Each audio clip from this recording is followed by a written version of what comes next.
So ngayon nga ay mananap pa lang kami kahit kainitan ng tanghali. Pero bago ang lahat, syempre magaganda-gandahan muna tayo sa harap ng camera. Ay, for the go! Kasama ko nga pala dito si Ate Rachel, yung anak niyang si Ashley May, at saka si Tito Jerry na naka-white shirt pa nga ni. Ay kaigi naman, siguradong pag-ahon na yan mamaya ay puta yung puti niyang short. Tamang nood-nood na nga lang sa amin itong si Thea at hindi siya pwedeng sumama at niniknikin lang yung batang iyan.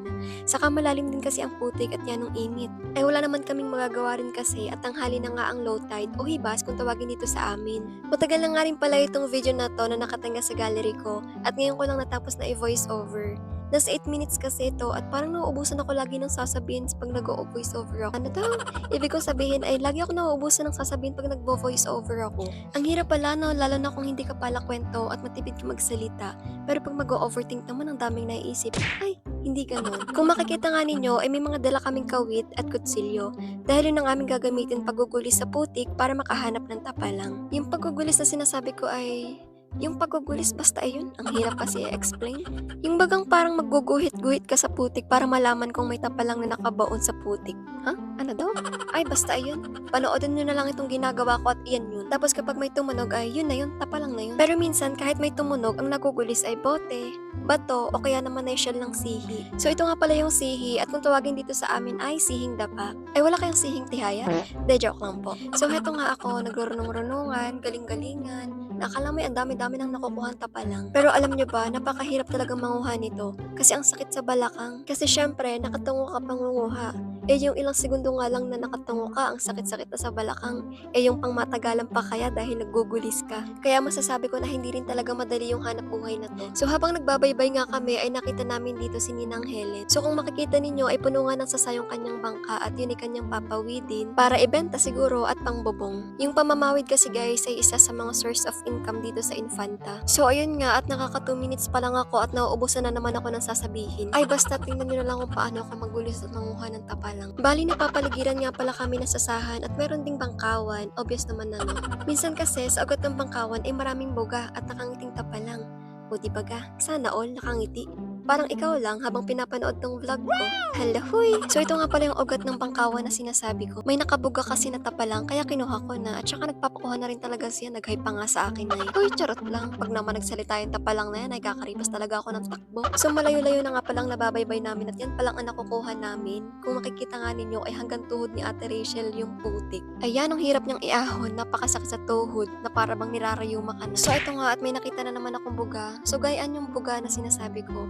Parang butas siya, tas kita mo natapalang talaga yung laman. Anong parang ka dyan ay butas nga yun talaga. Butas nga ni. Bali halos ganito na nga lang kalalaki yung nakukuha naming tapalang ngayon. At saka sobrang dalang na nga. At gawa ng sabi sa amin ay halos araw-araw ay minangunguha talaga dito. Gawa ng hanap buhay kasi talaga ito dito sa amin. Kaya naman tong batang kasama namin ay parang ibig na lang ay maglangoy. At yan ang dalang nga ng aming nakukuha. Yung dalang baga ay kakaunti, bibihira, ganyan. So ayun nga, itong mga kasama ko ay nangagtubugan na dito sa ilog. At sabi ay sa kabilang side naman daw kami magbaybay at manguha ng tapalang. At ito nga pala yung tito ko, ayan ang laki ng bayainan. Akala man may napakadami ng huli pero pag tinignan mo ay bilang laang naman sa daliri. So dito nga pala sa side na to ay maraming ugat. At kadalasan yung mga tapalang ay nangagsuksok dito. Ang hindi nga lang namin alam ay kung napanguhanan na ito o hindi pa. Isa nga rin pala sa mga teknik ng pangunguha ng tapalang ay yung magbubuklat ka ng mga sukal. Yung bagang mga nangabulok na palapa ng sasa, mga kahoy, kibal, yung mga ganoon. Kasi pag buklat mo ng mga yan ay talagang bubulaga sa'yo yung mga tapalang. Kaya lang ngayon talaga ay nakakadismayang magbuklat ng mga sukal. At lagi namang bokya, laging walang laman, laging walang tapalang. Kaya naman ang isa ko pang naisip ay itong sa punso. Kasi sa mga ganyan din madalas maraming nakukuha. So habang nagbabaybay nga kami dito sa kabilang side, ay may nakita kaming nananapalang din.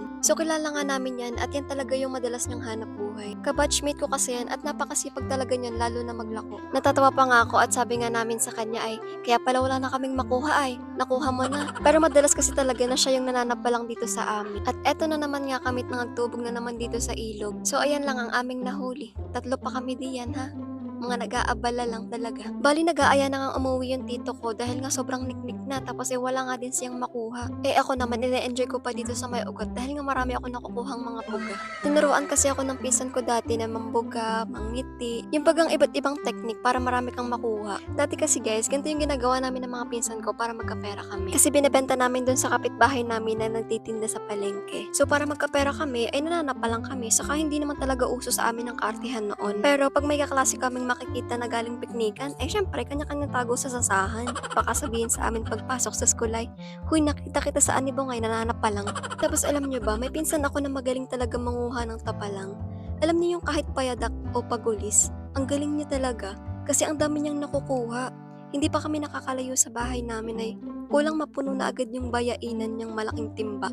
Tapos yung kalokohan ko naman noon, dahil nga hindi ako magaling manapalang, ay kinukuhaan ko na lang yung kanilang timba. O di ba ga? Ang galing. So ayun nga, kung makikita nga ninyo ay paliit na nga ng paliit yung tubig ng ilog at patindi na rin ng patindi yung init talaga. At hindi ko rin alam kung bakit enjoy ko pa rin ang pambubuga dito. Siguro ngay dahil ngayon lang ulit ako nakalusong ng pakatan. So ayun nga guys, maiba ko. Alam niyo ba kung anong tawag sa halamang ito? Pero hindi ko sure kung halaman ay yan o kung ano baga. Basta matinik. Minsan kasi ay nauhulog yan sa ilog. Eh napakasakit baga makatinik. Tapos ay dito ako sa Infanta lumaki. Tapos hanggang ngayon ay hindi ko pa rin alam kung anong tawag dyan. Ay ano nga ba? Basta yun na yun. So ayun nga, after 100 years, hindi ganon. So ayun nga si Ate Rachel umahon na at uuwi na nga kami. So ayan kasi guys, yung side na yan, pag binaybay mo yan, ay katabi niyan ang kalsada. Kaya nga naisipan na nga lang namin na sa kalsada na lang dumaan para malapit. Pero dahil nga may putik pa ring dadaanan, ay eto pa din, tutukso pa ding manapalang si Ate Rachel. Pero hindi na pagulis at payadak na lang. Dahil lang nagsasakitan na nga ang aming mga balakang at kanina pa naman kami nangagtungo pagkukulis. Diba late si Ashley May at bata pa, nakifeel na feel pati ang maggulis at manapalang oh.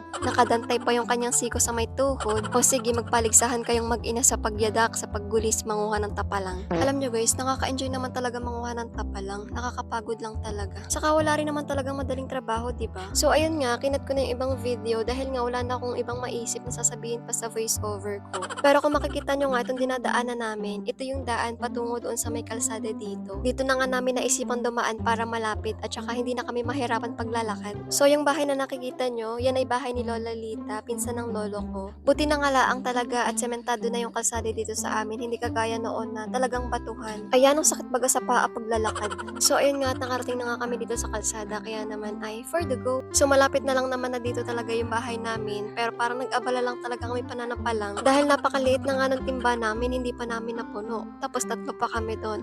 Ano pa kaya yung tito ko na ang laki-laki ng bayainan? Tapos mag-isa lang siya doon. So yun nga at nakauwi na kami. Yan lang yung huli namin. Yan yung sa tito ko at ito yung sa amin. Bali sinabawan nga lang pala yung luto na ginawa dyan ni Ate Rachel tapos binagaan ng kalamansi. Ay solve man.